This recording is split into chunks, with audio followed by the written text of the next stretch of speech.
الحمد للہ رب العالمین والصلاة والسلام علی اشرف الانبیاء والمرسلین اما بعد فاعوذ باللہ من الشیطان الرجیم بسم اللہ الرحمن الرحیم قل بفضل اللہ وبرحمتہ فبذالک فلیفرحوا هو خیر مما یجمعون۔ صدق اللہ العظیم۔ اللہم صل علی سیدنا و مولانا محمد معدن الجود والکرم وآلہ و اصحابہ و ابنہ الکریم وبارک وسلم۔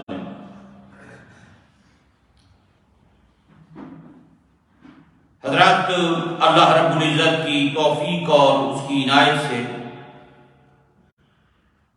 جمعۃ المبارک کے اس بابرکت دن ہم اپنے خالق و مالک کی بارگاہ میں حاضر ہیں۔ دعا کیجیے اللہ رب العزت اپنے فضل و کرم سے اس حاضری کو قبول فرمائے اور زندگی کے آخری سانس تک وہ اپنی چوکھٹ پر سر جھکانے کی توفیق عطا فرمائے۔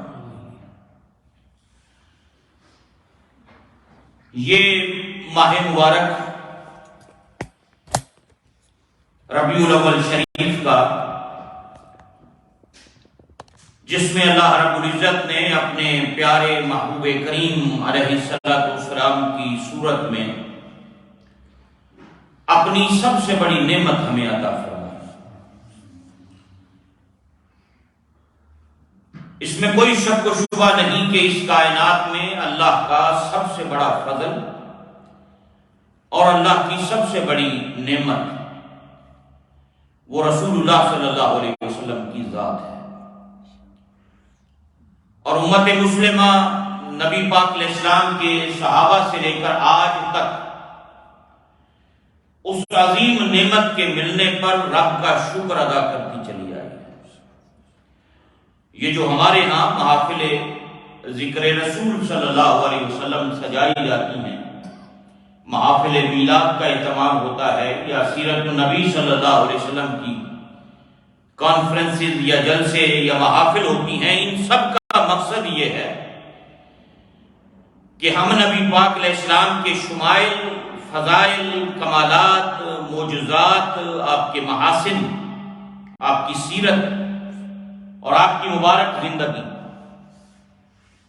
اس کو پڑھیں، سنیں اور سننے کے بعد پھر اللہ کا شکر ادا کریں کہ تیرا لاکھ لاکھ کرم ہے، تو نے ایسے شانوں والے نبی کی امت میں ہمیں پیدا کیا اور ہمیں اپنے محبوب کی صورت میں اپنی سب سے بڑی نعمت عطا کی۔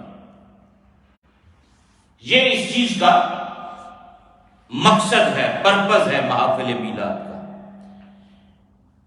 اور اس کے بہت سے فوائد دنیاوی، اخروی، وہ بھی حضور کریم علیہ السلام کے امتیوں کو حاصل ہوتے ہیں۔ اور میں بارہا یہ بات عرض کرتا ہوں کہ ان محافل میں ہم نبی کریم صلی اللہ علیہ وسلم کی شانوں کا، حسن و جمال کا، معجزات کا، کمالات کا، اس کا ذکر کرتے ہیں، سنتے ہیں، پڑھتے ہیں۔ بعض دفعہ بعض حضرات اس بات کو بنیاد بنا کر یہ کہتے ہوئے بھی نظر آتے ہیں کہ تم یہ جو نبی پاک صلی اللہ علیہ وسلم کے حسن و جمال کی باتیں کرتے ہو، زلف و رخسار کی باتیں کرتے ہو، شمائل کی باتیں کرتے ہو، یہ معجزات اور کمالات کی باتیں کرنا اور محاسن کی باتیں کرنا، جب بھی دیکھو تم انہی باتوں کے اندر لگے رہتے ہو اور یہی باتیں بیان کرتے رہتے ہو۔ تو میں اس حوالے سے کچھ باتیں آج آپ حضرات کی خدمت میں عرض کرنا چاہتا ہوں کہ نبی پاک صلی اللہ علیہ وسلم کے حسن و جمال کا تذکرہ، یا آپ کے محاسن اور کمالات کا تذکرہ، یا آپ کے معجزات کا تذکرہ، یا آپ کے شمائل کا تذکرہ، اس کی اسلام میں اہمیت کیا ہے؟ کیوں ہمارے اسلاف نے اور ہمارے بزرگوں نے کیوں ان تمام چیزوں کا اہتمام کیا ہے؟ کہ نبی پاک صلی اللہ علیہ وسلم کے شمائل، کمال، معجزات اور ان چیزوں کو بیان فرمایا ہے۔ اللہ اکبر۔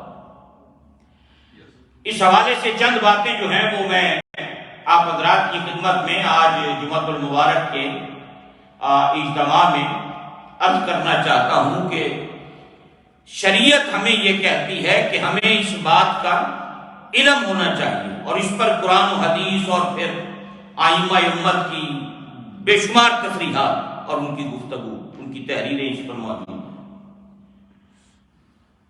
پہلی بات، جو سب سے پہلا فائدہ ایک امتی کو نبی پاک علیہ السلام کے حسن و جمال کے تذکرے سے حاصل ہوتا ہے، وہ سب سے بڑا فائدہ یہ ہے کہ تذکرے حسن و جمال کو سن کر اسے بے مثل و بے مثال ماننا، یہ تقاضا ایمان ہے، یہ ایمان کا تقاضا ہے۔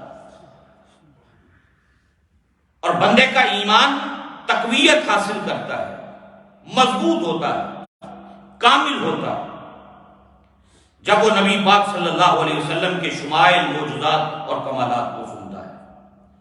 تکمیل ایمان کے لیے ضروری ہے، اور اس پر امت کے جو جلیل القدر جو علماء ہیں، محدثین ہیں، مفسرین ہیں، انہوں نے اس پر بڑی تفصیل کے ساتھ لکھا۔ اللہ اکبر۔ اور حضرت مولا علی قاری رحمۃ اللہ علیہ، امام المحدثین، آپ فرماتے ہیں کہ اللہ کریم نے نبی پاک علیہ السلام کے وجود اقدس میں ظاہری اور باطنی دونوں، ظاہری اعتبار سے بھی اور باطنی اعتبار سے بھی جو کمالات رکھے ہیں وہ اس کائنات کے ہر شخص سے بڑھ کر رکھے ہیں۔ اس کائنات میں اللہ نے سب سے زیادہ ظاہری کمالات بھی رسول کریم علیہ السلام کو عطا کیے ہیں، باطنی کمالات بھی نبی پاک صلی اللہ علیہ وسلم کو عطا کیے۔ یہ امام المحدثین مولا علی قاری رحمۃ اللہ علیہ نے شمائل شریف کی شرح کے اندر یہ بات ارشاد فرمائی۔ اللہ اکبر۔ مواہب لدنیہ میں امام کسقلانی رحمۃ اللہ علیہ نے بڑی خوبصورت بات کہی اسی حوالے سے۔ وہ فرماتے ہیں کہ نبی پاک علیہ السلام سے پہلے اور حضور کے بعد نہ پہلے حضور جیسا اللہ نے کسی کو بنایا ہے، اور نہ حضور کے بعد کسی کو حضور جیسا بنایا ہے، یعنی بے مثل و بے مثال۔ اگر کوئی ذات کائنات میں ہے تو وہ رسول اللہ صلی اللہ علیہ وسلم کی ذات ہے۔ اللہ نے بے مثل و بے مثال آپ کو بنایا ہے۔ اللہ اکبر۔ اور امام ابن حجر مکی رحمۃ اللہ علیہ، امام عبدالرؤف المناوی رحمۃ اللہ علیہ، دنیا حدیث کے بڑے نام ہیں، یعنی یہ امت کے ہمارے اسلاف میں بڑے نام ہیں ان کے، امام جلال الدین سیوطی، امام ابن حجر اسقلانی، امام عبدالرؤف المناوی، ان سب نے یہ بات لکھی ہے بالاتفاق۔ وہ کہتے ہیں اس بات پر اجماع ہے کہ کسی شخص کا ایمان اس وقت تک کامل نہیں ہو سکتا، کسی شخص کا ایمان اس وقت تک کامل نہیں ہو سکتا جب تک وہ صورت کے اعتبار سے اور سیرت کے اعتبار سے دل و جان سے یہ عقیدہ نہ رکھے کہ رسول کریم علیہ السلام جیسا نہ پہلے کوئی آیا ہے نہ صبح قیامت تک کوئی آیا۔ تو اگر امتی سنے گا، اس کو آگاہی نصیب ہوگی حضور کے کمالات کی، شمائل کی، معجزات کی، شانوں کی، تبھی اس کے دل کے اندر یہ جذبہ پیدا ہوگا اور اسے اس بات کا علم ہوگا کہ اس کائنات میں اللہ نے رسول کریم علیہ السلام جیسا کوئی نہیں بنایا ہے، بے مثل و بے مثال۔ اگر کوئی ذات کائنات میں ہے انبیاء کی صف میں تو وہ صرف میرے اور آپ کے آقا مولا جناب محمد رسول اللہ صلی اللہ علیہ وسلم کی ذات ہے۔ اللہ بے مثل و بے مثال۔ تکمیل ایمان کے لیے یعنی محافل میں، اجتماعات میں، جمعہ کے اجتماعات میں نبی پاک علیہ السلام کی شانیں، عظمتیں، کمالات، معجزات کو بیان کرنے کا سب سے بڑا فائدہ کیا ہے کہ بندہ جب سنتا ہے تو اسے اس بات کا پتہ چلتا ہے کہ اللہ نے مدینے والے کو بے مثل و بے مثال پیدا کیا ہے، اور یہ شے، یہ عقیدہ تکمیل ایمان کے لیے ضروری ہے۔ بندے کا ایمان کامل تب ہوتا ہے، بندے کا ایمان مضبوط تب ہوتا ہے، ایمان کی معراج پر انسان پہنچتا ہے اس عقیدے کی بنیاد پر کہ نبی پاک صلی اللہ علیہ وسلم جیسا نہ پہلے کوئی نہ حضور کے بعد کوئی۔ تو یہ ایک بات، اللہ اکبر۔ اور دوسری بات اس حوالے سے جو میں آپ حضرات کی خدمت میں عرض کرنا چاہتا ہوں کہ نبی پاک علیہ السلام کے ذکر کا دوسرا بڑا فائدہ یہ انسان کو نصیب ہوتا ہے کہ اس کے دل میں رسول کریم علیہ السلام کی محبت میں اضافہ ہوتا ہے، نبی پاک علیہ السلام کی محبت میں اضافہ ہوتا ہے۔ داعیہ محبت جنم لیتا ہے، محبت کا داعیہ اس کے اندر پیدا ہوتا ہے جب وہ سنتا ہے کہ اللہ نے مدینے والے کو یہ شان عطا فرمائی، اس کی محبت بڑھتی چلی جاتی ہے، اس کی محبت میں اضافہ ہوتا چلا جاتا ہے نبی پاک صلی اللہ علیہ وسلم۔ اور آپ کو پتا ہے کہ ایمان ہے ہی مدینے والے سے ساری کائنات سے بڑھ کر محبت کرنا۔ حضور کریم علیہ السلام کا فرمان ہے لا یؤمن احدکم حتی اکون احب الیہ من والدہ وولدہ والناس اجمعین، تم میں سے کوئی شخص اس وقت تک کامل ایمان والا نہیں ہو سکتا جب تک وہ اپنے باپ اولاد بلکہ ہر شے سے بڑھ کر مجھ محمد سے پیار نہ کرے صلی اللہ علیہ وسلم، او کما قال علیہ الصلوۃ والسلام۔ کسی شخص کا ایمان اس وقت تک کامل نہیں ہوتا ہے جب تک وہ ہر شے سے بڑھ کر نبی پاک علیہ السلام سے محبت نہ کرے۔ اور محبت نصیب کب ہوتی ہے؟ جب ان کی شانوں کو سنتا ہے، جو شانیں سنتا ہے، عظمتیں سنتا ہے، تو محبت میں اضافہ ہوتا چلا جاتا ہے، اور جب محبت میں اضافہ ہوتا ہے تو ایمان کامل ہوتا چلا جاتا ہے۔ میں کئی مرتبہ یہ جملہ کہتا ہوں کہ ہم جسے ایمان کہتے ہیں نا، ایمان، اور یہ کائنات کی سب سے بڑی دولت ہے بندہ مومن کے پاس، ایمان سے بڑھ کر اور کوئی دولت نہیں، ایمان سے بڑھ کر ایک بندہ مومن کے لیے کوئی دولت نہیں ہے، یہ سب سے قیمتی متاع ہے، سب سے قیمتی دولت ہے جو اللہ نے ہمیں عطا کی، اس سے بڑھ کر اور کوئی دولت نہیں ہے۔ ایمان کی کل کائنات، ایمان کی کل کائنات جس وجود کے گرد گھومتی ہے اس وجود کو وجود مصطفیٰ صلی اللہ علیہ وسلم کہتے ہیں۔ ایمان کی کل کائنات جس ذات کے گرد طواف کرتی ہے، جس ذات کے گرد گھومتی ہے، اس ذات کو محمد عربی صلی اللہ علیہ وسلم کہتے ہیں۔ جوں رشتہ تعلق نبی پاک علیہ السلام کی ذات سے مضبوط ہوتا چلا جاتا ہے تو بندے کا ایمان کامل ہوتا چلا جاتا ہے۔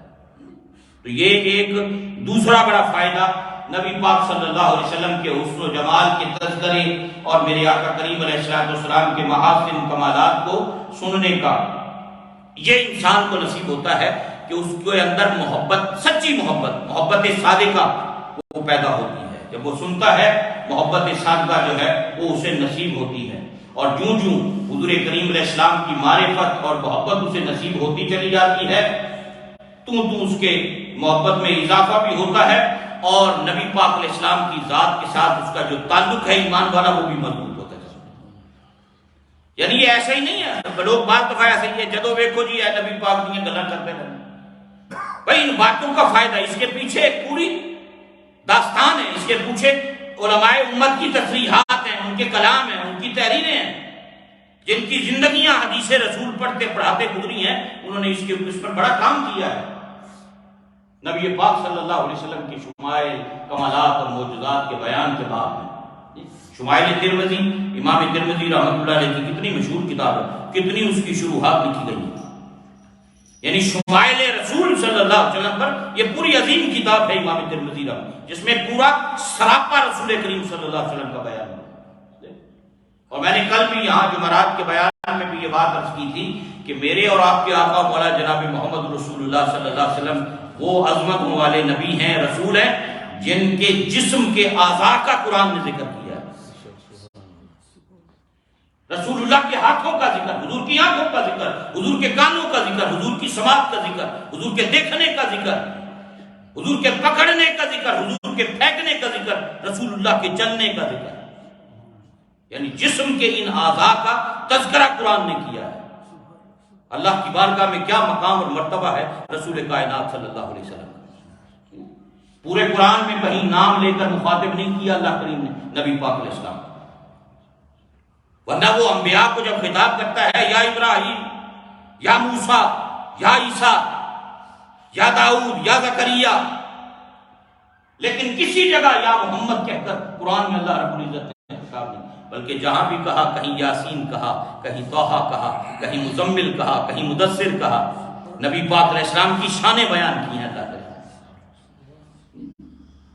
تو حضور کریم علیہ السلام کا یہ اللہ نے یہ شان، مقام اور مرتبہ میرے آقا کریم صلی اللہ علیہ وسلم کو عطا فرمایا۔ تیسرا بڑا فائدہ رسول کریم علیہ السلام کے حسن و جمال کے تذکرے کا انسان کو یہ نصیب ہوتا ہے کہ دنیاوی محبتوں سے تعلق ختم ہوتا ہے، مدینے والے سے تعلق کامل ہوتا ہے۔ دنیا کے حسن میں گرفتار انسان وہ رسول کریم علیہ السلام کی جو محبت جس کو نصیب ہو جائے نا، پھر کسی اور کی طرف اس کی آنکھ اٹھتی نہیں۔ حضور کریم علیہ السلام کی ذات کی طرف وہ دیکھتا ہے تو کسی اور جانب پھر اس کی آنکھ نہیں اٹھتی۔ اللہ اکبر۔ حضرت فضالہ رضی اللہ تعالیٰ عنہ، ان کا واقعہ بڑا مشہور ہے۔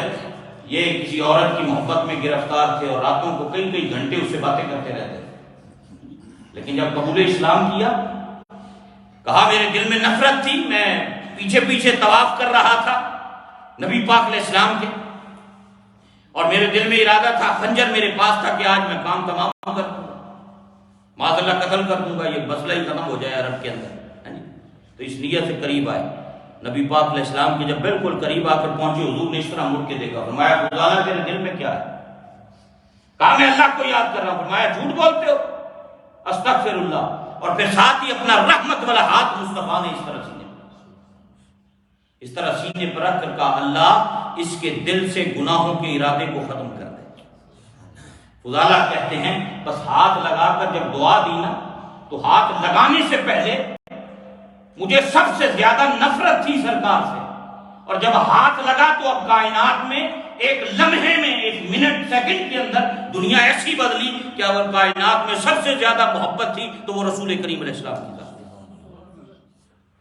اللہ حضرات، وہ دلوں کی دنیا بدل گئی۔ اور یہی فضالہ جب وہاں سے دوبارہ اسلام قبول کرنے کے بعد گزرے نا، تو اب نگاہیں جھکا کے جا رہے تھے۔ وہی جو اس سے گھنٹوں کھڑے ہو کے باتیں کرتے تھے، اس نے کہا آج کیا وجہ ہے، آج بدلے ہوئے نظر آ رہے ہیں، آج باتیں نہیں کرنی۔ تو گویا زبان حال سے پھر انہوں نے یہ کہا کہ اب میری نگاہوں میں جچتا نہیں کوئی، جیسے میرے سرکار ہیں ویسا نہیں کوئی۔ جس کو آج تک آیا ہوں نا، اس کو تکنے کے بعد کسی اور کو تکنے کی ضرورت ہی نہیں۔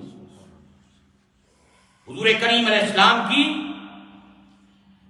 ذات اقدس کے ساتھ جو تعلق ہے محبت کا، جو نبی پاک علیہ السلام کی ذات کے ساتھ ایسا تعلق عشق قائم ہوتا ہے کہ دنیا کی محبتیں ختم ہو جاتی ہیں، ایک ہی محبوب کائنات کا باقی رہتا ہے، اور وہ نبی پاک علیہ السلام کی ذات ہے۔ حضور کریم علیہ السلام سے یہ فائدہ کتنا بڑا فائدہ ہے کہ دنیا کی محبتوں کی گرفتاری سے بندہ بچ گیا، مدینے والے کے عشق و محبت میں گرفتار ہو۔ اور صحابہ کرام کی زندگیاں آپ پڑھ کر دیکھیں، ایسی محبت کائنات میں کسی جگہ نظر نہیں آتی، ایسا پیار کسی جگہ نظر نہیں آئے گا۔ ایک صحابی رسول ہیں حضرت زیاد بن سکن، حدیبیہ کا واقعہ لکھا سیرت ابن ہشام میں، امام ابن ہشام میں۔ یعنی آپ اندازہ فرمائیں کہ یہ عشق رسول اور محبت رسول جب یہ انسان کو نصیب ہوتی ہے، پھر کائنات کے بڑی سے بڑی آندھیاں اور طوفان بھی آ جائیں تو مسلمانوں کے قدموں کو ڈگمگا نہیں سکتے۔ جب تک مسلمانوں کے اندر یہ عشق رسول کی دولت موجود رہی ہے نا، عالم کفر کبھی بھی مسلمانوں کو شکست نہیں دے سکتا۔ اور سب سے بڑی دولت عشق رسول صلی اللہ علیہ وسلم کی دولت تھی کہ مقابلے کے اندر ہزاروں کے لشکر آئے، 30-30 ہزار کے لشکر نے 3-3 لاکھ کے لوگوں سے مقابلہ کیا۔ کیوں؟ ان کا سینہ رسول اللہ کی عشق کا مرکز، محبت، عشق رسول کی دولت ان کے پاس۔ اور یہ بات میں نے کئی دفعہ آپ کو کہی، اقبال نے یہ بات کہی اپنے کلام کے اندر، ان کا یہ فاقہ کش جو موت سے ڈرتا نہیں ذرا، روح محمد اس کے بدن سے نکال دو۔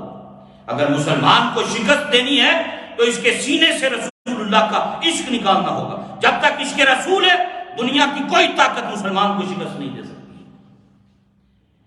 یہ فاقہ کش جو موت سے ڈرتا نہیں ذرا، روح محمد اس کے بدن سے نکال دو، دے کر فکر عرب کو فرنگی تخیلات، اسلام کو حجاز و یمن سے نکال دو۔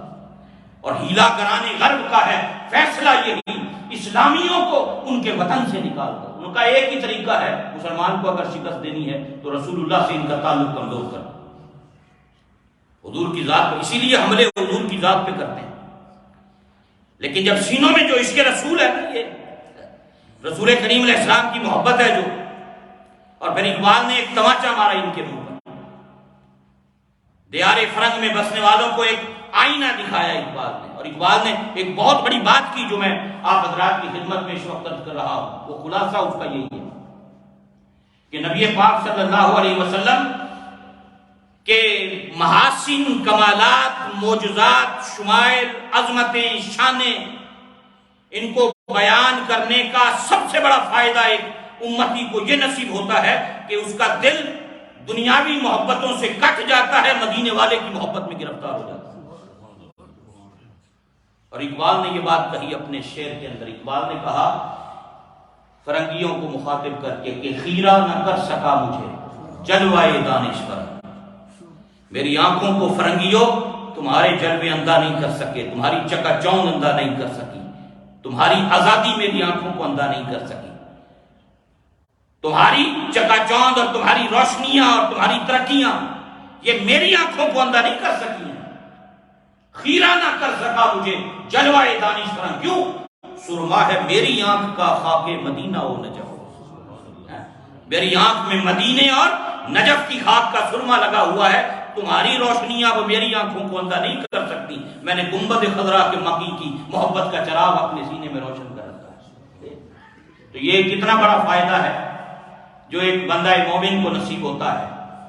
یہ حضور کریم علیہ السلام کے حسن و جمال کے جو تذکرے ہیں نا حضرات، جو محافل میں ہوتے ہیں، مجالس میں ہوتے ہیں، اجتماعات میں ہوتے ہیں، ان کے یہ فائدے امتیوں کو نصیب ہوتے ہیں کہ دل دنیاوی محبتوں سے کٹتا ہے مدینے والے کی محبت میں۔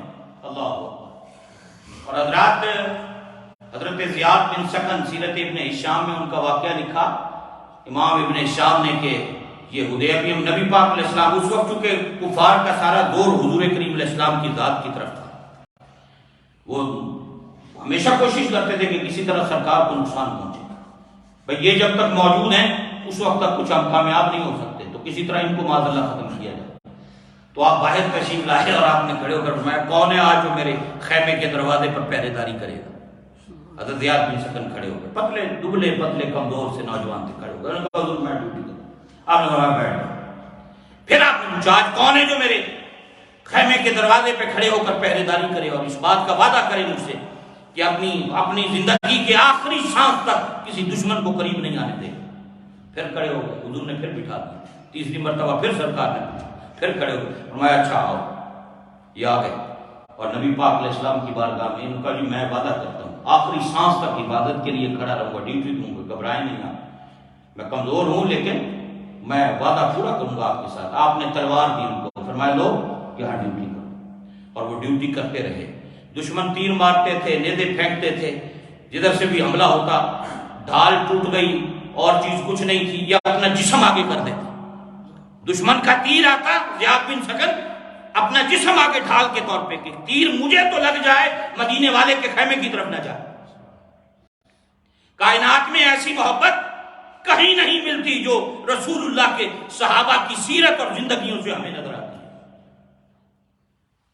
1 2 3 حتیٰ کہ 72 زخم لگے جسم پر، جتنے تیر آتے نا زیاد بن سکن آگے ہو کے تیر کو اپنے جسم کو ڈھال کے طور پہ شیلڈ کے طور پہ استعمال کرتے اور وہ آگے کھڑے ہو جاتے۔ 72 زخم لگے، گر گئے نیچے، زخمی جسم کا خون بہا، نیچے گر گئے، کمزوری بہت ہو گئی تھی۔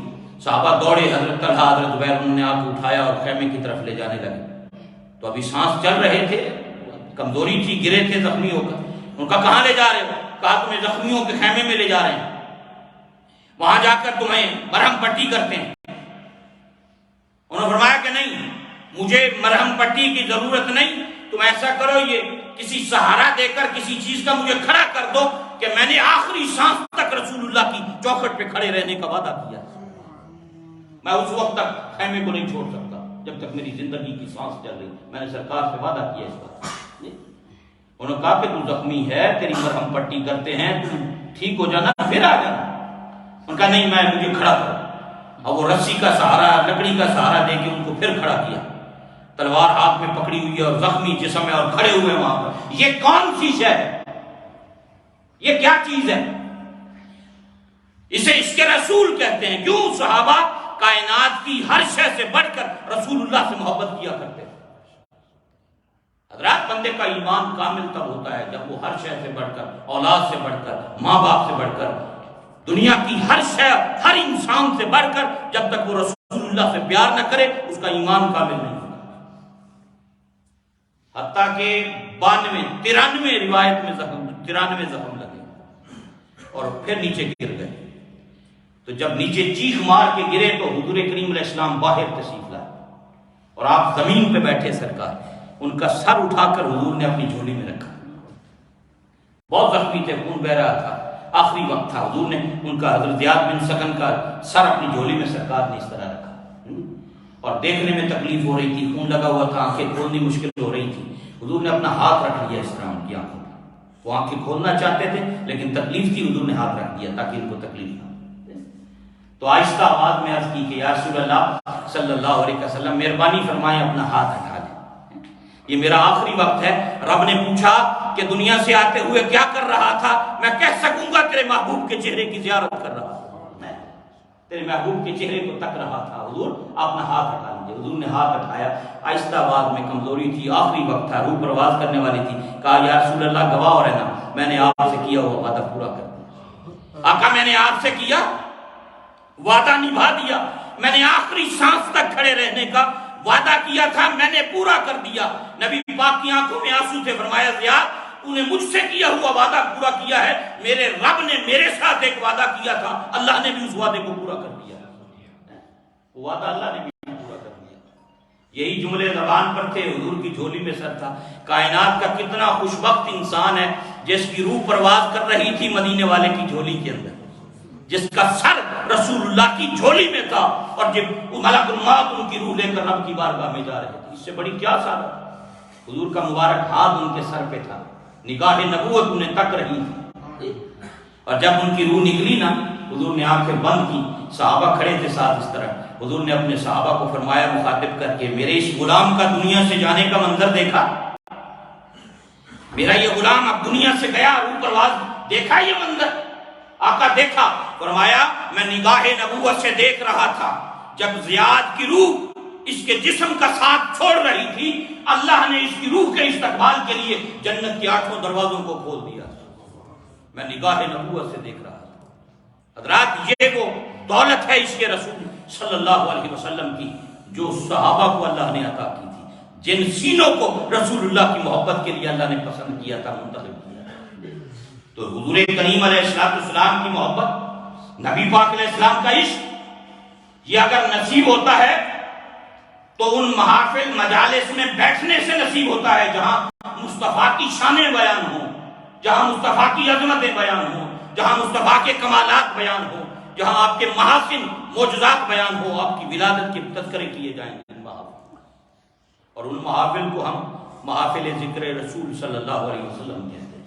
یہ کتنا بڑا فائدہ ہے جو ایک امتی کو نبی پاک صلی اللہ علیہ وسلم کی محبت اور حضور کریم صلی اللہ علیہ وسلم کی ذات سے جو ہے وہ گرویدہ بناتا ہے. اور پھر اسی کے ذریعے سے یہ حضرات جو ہے وہ ایک ایسا انقلاب انسان کی زندگی کے اندر برپا ہوتا ہے. کیونکہ اگر عشق نہ ہو تو پھر عمل کا جذبہ بھی نصیب نہیں ہوتا.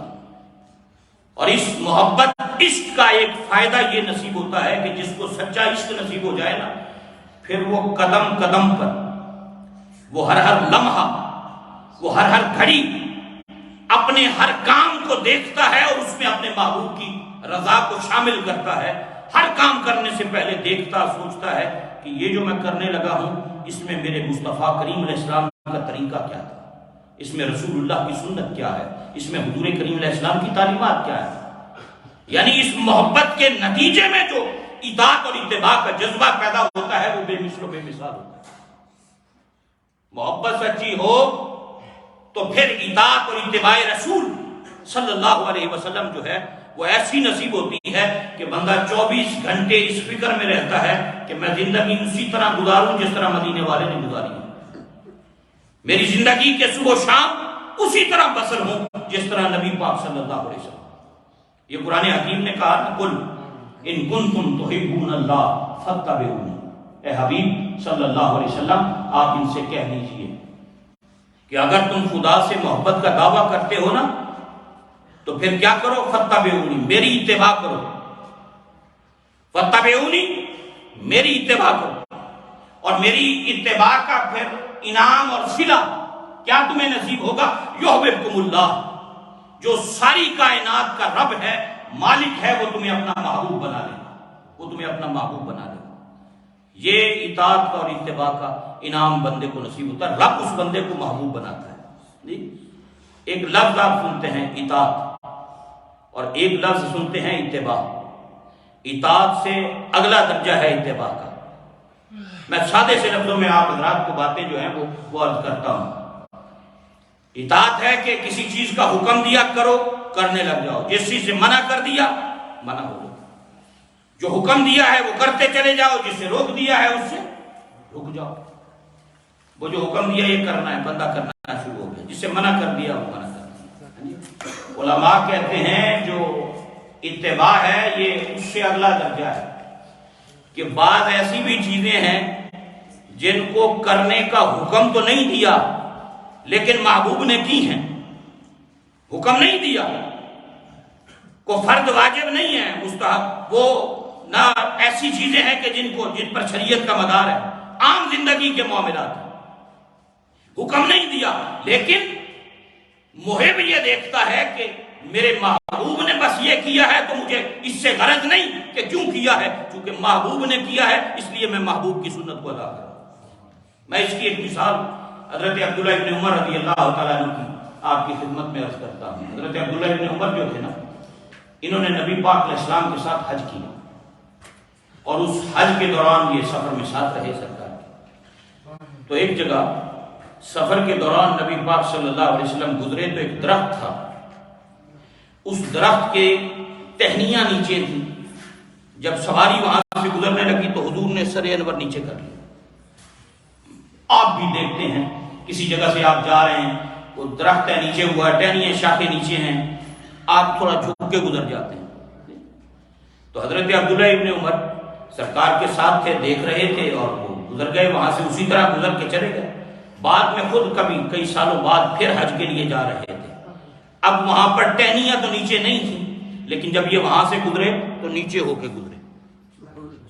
ان کہا کہ ٹہنیاں تو اونچی ہیں، نیچے ہونے کا کیا مقصد؟ کہا مجھے ٹہنیوں سے غرض نہیں، میں نے اس مقام پہ رسول اللہ کو جھک کر گزرتے ہوئے دیکھا تھا، ٹہنیاں ہیں یا نہیں، میں تو اپنے محبوب کی اس ادا کو ادا کر رہا ہوں، میں تو اپنے محبوب کی اس ادا کو ادا کر رہا ہوں۔ ایک جگہ اونٹ گھمایا، لوگوں نے کہا کہ اونٹ گھمانے کی وجہ کیا ہے؟ ان کا وجہ کا تو نہیں پتا، ایک دن محبوب کو یہاں اونٹ پر بیٹھ کر چکر لگاتے ہوئے دیکھا تھا، میں اپنے محبوب کی اس سنت کو ادا کر رہا ہوں۔ اور یہ صحابہ میں سب سے زیادہ نبی پاک علیہ السلام کے آثار، تبرکات اور ان چیزوں سے محبت کرنے والے وہ بھی سب سے زیادہ عبداللہ بن عمر ہیں۔ اور میں نے پہلے بھی آپ کو عرض کیا تھا، ان کا ایک معمول یہ بھی ملتا ہے، کاش کے صحابہ کی زندگیاں پڑھتے لوگ۔ بدقسمتی یہ کہ جو صحابہ کی زندگیوں کے یہ پہلو ہیں نا، یہ بیان ہی نہیں ہوتے۔ صحابہ کے نام پہ لڑایا امت کو، قتل و غارت گریاں کریں، بڑے عجیب تماشے برپا کیے، لیکن اس دور کا تقاضا تھا کہ یہ چیزیں امت کے سامنے رکھی جاتی کہ صحابہ نے کس طرح رسول اللہ سے پیار کیا ہے، دنیا والوں تم نے کس طرح مصطفیٰ سے پیار کرنا ہے۔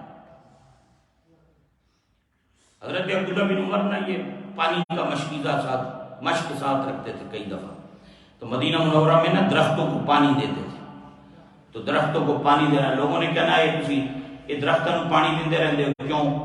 فرمایا میں ہر ایک درخت کو پانی نہیں دیتا، میں صرف اسی درخت کو پانی دیتا ہوں جس کے نیچے سرکار بیٹھا کرتے تھے، میں چاہتا ہوں وہ نشانیاں قائم رہیں جن کی نسبت رسول اللہ کی ذات سے، کیونکہ جب ہم دیکھتے ہیں ہمیں مصطفیٰ کی یاد تازہ ہو جاتی ہے۔ حضور کریم علیہ السلام کی یاد تازہ ہو جاتی ہے۔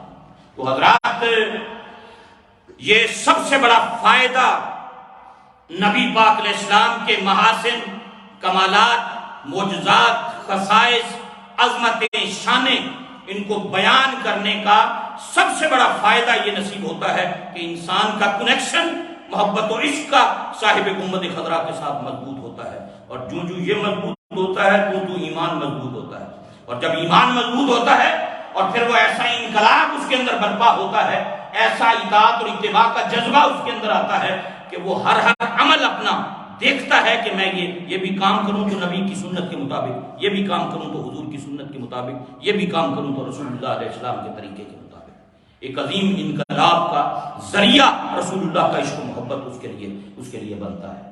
اللہ کرے اسی محبت میں زندہ رہیں، اور یہی محبت و عشق اور پیار کا تعلق اللہ، وہی ذرے، وہی محبتوں کا فیض جو اس نے اپنے رسول کے صحابہ کو عطا کیا، اللہ اسی کا فیض ہم سب کو بھی نصیب کرے۔ وہی محبت دلوں میں ہے، یہ ایک ذرے کے برابر بھی ہوئی تو اس کی قدر و قیمت کا اندازہ میدان حشر میں ہوگا۔ حضرات ایک ذرہ بھی ہوا نا کسی کے سینے میں ایمان کا، محبت رسول کا، اس کی قیمت کیا پڑے گی؟ وہ میدان حشر میں چل کر اپنی آنکھوں سے دیکھیے گا کہ ایک رسول اللہ کی محبت کا کتنا بڑا انعام اور صلہ میدان حشر میں اللہ رب العزت کی بارگاہ سے حاصل ہوگا۔ تو رب کریم نبی پاک علیہ السلام کی محبت میں زندہ رکھے، حضور کریم علیہ السلام کی محبت ہی میں موت عطا فرمائے، اور قیامت کے دن نبی پاک علیہ السلام سے محبت کرنے والوں کی صف میں ہمارا حشر فرمائے۔ ہمیں دیکھنا چاہیے میلاد النبی صلی اللہ علیہ وسلم کا مہینہ ہمیں تعلیم دیتا ہے کہ ہم زندگی کس طریقے پہ گزار رہے ہیں۔ ہم دعویٰ کرتے ہیں حضور سے محبت کا، کیا اپنے زندگی کے شب و روز کے اندر بھی ہم نبی پاک علیہ السلام کی سنت سے، آپ کے طریقے سے رہنمائی حاصل کرتے ہیں؟ زندگی کے جتنے کام ہیں، صبح سے شام تک، کھانا ہے، پینا ہے، کپڑے پہننا ہے، جاگنا ہے، اٹھنا ہے، بیٹھنا ہے، جتنے آپ کے زندگی کے 24/7 کے معمولات، کبھی غور کیجئے کہ کون کون سے کام ہیں جو ہم رسول کریم علیہ السلام کی سنت کے مطابق کریں۔ کیا کبھی ہم نے جاننے کی کوشش کی کہ رسول اللہ کا کھانے کا طریقہ کیا تھا؟ کبھی ہم نے کوشش کی کہ نبی پاک علیہ السلام کو کھانے میں کیا چیزیں پسند تھیں؟ کبھی ہم نے کوشش کی کہ لباس میں مصطفیٰ کو کون سا لباس پسند تھا؟ رنگوں میں رسول اللہ کو کون سا رنگ پسند تھا؟ کپڑے ہم نے بھی پہننے ہیں، کھانا ہم نے بھی کھانا ہے۔ کیا ہم نے کبھی جاننے کی کوشش کی کہ رسول اللہ کے سونے کا طریقہ کیا تھا، جاگنے کا طریقہ کیا تھا، نمازوں کا طریقہ کیا تھا، نوافل کا طریقہ کیا تھا، ذکر و اذکار کون سے تھے جو صبح اور شام مدینے والے پڑھا کرتے تھے؟ یہ میلاد النبی صلی اللہ علیہ وسلم کا مہینہ ہمیں دعوت فکر دیتا ہے۔ ہمیں وقت نکالنا چاہیے، سیکھنا چاہیے، پڑھنا بھی چاہیے، مطالعہ بھی کرنا چاہیے۔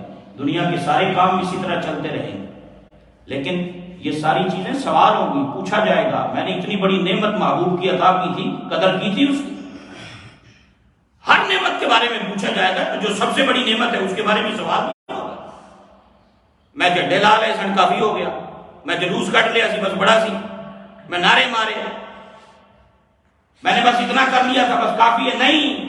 پوچھا جائے گا کہ میں نے زندگی گزارنے کے لیے اسوہ دیا تھا، لقد کان لکم فی رسول اللہ اسوۃ حسنہ، میں نے اسوہ کامل رسول اللہ کی ذات کو تمہارے لیے بنا کر بھیجا، تم پر احسان کیا۔ لقد من اللہ علی المؤمنین اذ بعث فیہم رسولا، میں نے اتنا بڑا احسان کیا، اپنا حبیب تمہیں عطا کیا۔